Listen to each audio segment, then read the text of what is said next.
It's strange how the smallest mistakes can change your entire life. One wrong table, one accidental smile, one moment that wasn't supposed to happen, yet somehow, it did. That night, I walked into that little Italian restaurant thinking I was meeting a stranger for a blind date. I didn't know that by sitting at the wrong table, I was about to meet someone who would change how I saw the world, and maybe even how I saw myself. If you believe in kindness, fate, and second chances, make sure to like, comment, share, and subscribe to the channel, because this story might just remind you that accidents aren't always mistakes. The rain was light that evening, just enough to miss the windows and blur the golden reflections of the city outside. I had been convinced by my coworker Jason to finally get back out there. After 2 years of silence following a painful breakup that left me hollow, I finally agreed to a blind date he set up through one of his wife's friends. Her name was supposed to be Clara.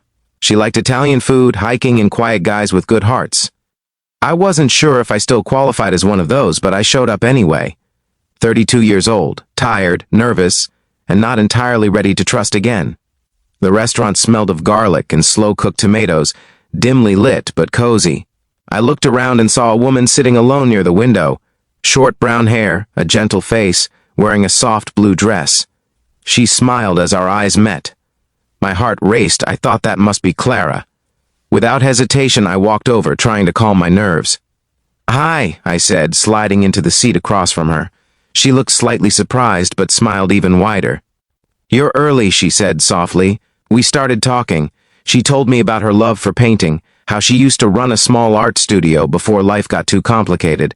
I told her about my job, how I worked in a design firm and often lost track of time staring at empty screens. The conversation flowed effortlessly, warm, unforced, genuine.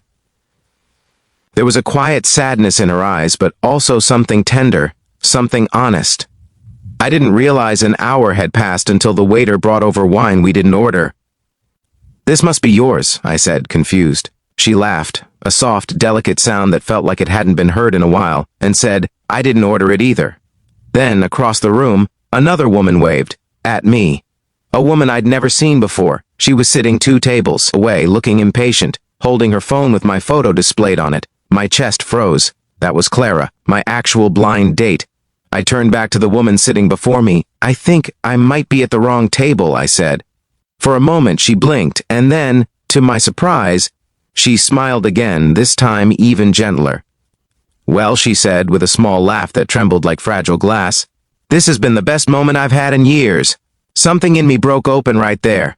She wasn't angry, she wasn't offended, she was just grateful. And suddenly, I didn't want to leave. But I did what seemed right. I apologized and stood up, trying to explain that I had mistaken her table. She nodded, told me it was okay, and wished me a good evening. But as I walked toward my real date, my feet grew heavier with every step. I sat with Clara for maybe 20 minutes. We talked, we smiled, but there was something missing. That unspoken connection that had sparked so naturally at the wrong table. My mind kept drifting back to that soft laugh, that wistful tone, that woman by the window who said my mistake was her best moment in years. That night, I couldn't sleep. Her words echoed in my head, simple but haunting. Who says something like that? The best moment in years? What kind of loneliness hides behind a sentence like that? The next day, I couldn't stop thinking about her.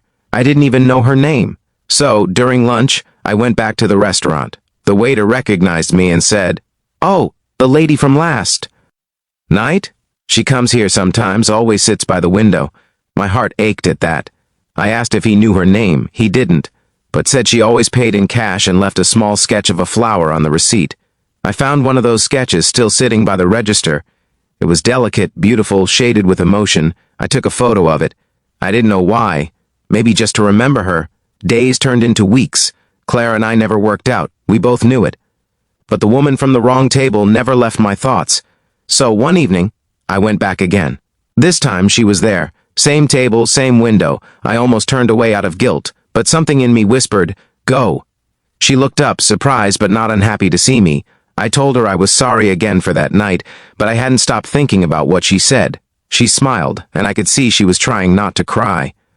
Her name was Margaret. She was 51, though she looked younger in the right light. A widow for almost 7 years. Her husband had died of a heart attack when she was 44. They never had kids. And after his death, she lost her spark for art, for life, for everything. She still came to that same restaurant because it was where they had their last dinner together. "I guess," she said quietly, "I've just been waiting for something unexpected to happen, something to remind me I'm still alive." And then she added, almost shyly, "You sitting at my table by mistake." It felt like that. We talked for hours that night, about grief, about second chances, about how time can both heal and harden. I learned she still painted sometimes, but only for herself. That she loved listening to old jazz records on rainy nights. That she once dreamed of traveling to Italy to paint the vineyards but never found the courage to go alone. And as she spoke, I realized how much pain she had quietly carried, and how gently she hid it behind smiles. I started visiting her often.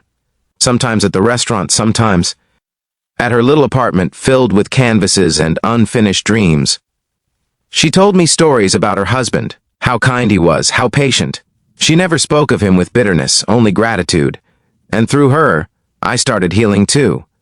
Because after my own heartbreak, I had forgotten what it meant to feel connected to someone without needing anything in return. Months passed. Seasons changed. And what began as a strange accident became one of the most honest friendships of my life. But there was something deeper growing, quietly, like roots beneath the surface. One evening, as we sat watching the city lights flicker beyond her window, she said softly, "Do you ever think mistakes are just life's way of guiding us to the right place?" I didn't answer right away, because I knew exactly what she meant. I reached for her hand, and she didn't pull away. We never called it love. It wasn't about romance or timing. It was about two people who had been lost in their own pain and somehow found peace in each other's company. But there was love there. In the quiet way she laughed again, in the way she painted again, in the way I stopped running from the world. The first time she showed me one of her new paintings, I couldn't breathe. It was the restaurant window, the same one where we met, with soft lights spilling through the rain outside. Two silhouettes sat across from each other, slightly blurred, almost like ghosts. She said, "I painted what it felt like, not what it looked like." I told her it was beautiful. She said, "It's not finished. I still need to paint the moment after," when I realized I wasn't alone anymore. But life, as it does, has its own timing. One winter morning, I got a call from her neighbor. Margaret had collapsed at home. The doctors said it was her heart. I sat in the hospital waiting room for hours, praying for a woman I had met by mistake. When I finally saw her, she was pale but smiling faintly. "Hey, wrong table guy," she whispered. I tried to laugh through tears. She reached for my hand and said, "Promise me you'll still come to the restaurant sometimes. Sit by the window, order something warm, and talk to someone who looks like they might need it." I nodded, unable to speak. Her fingers squeezed mine once and then slowly went still. That night I sat at her table, our table, alone. The waiter placed a single glass of wine in front of me without asking. I stared out the window at the rain, and for the first time in years, I let myself cry. But it wasn't just sadness.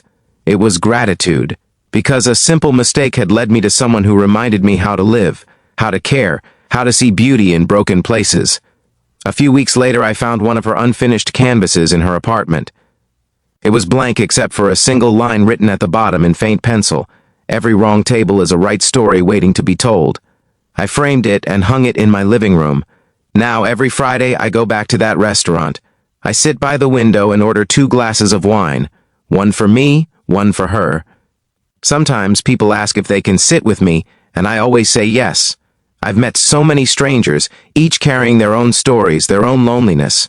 And every time I remember her voice saying, "This is the best moment I've had in years." If this story touched your heart, please like, comment, share, and subscribe. Not just for the channel, but for every person who's ever needed. A reminder that life's detours can lead us exactly where we need to be. And before you go, tell me in the comments, have you ever had a wrong table moment that changed your life? Sometimes we don't find people by plan. Sometimes we find them by accident, and those are the ones who stay with us forever.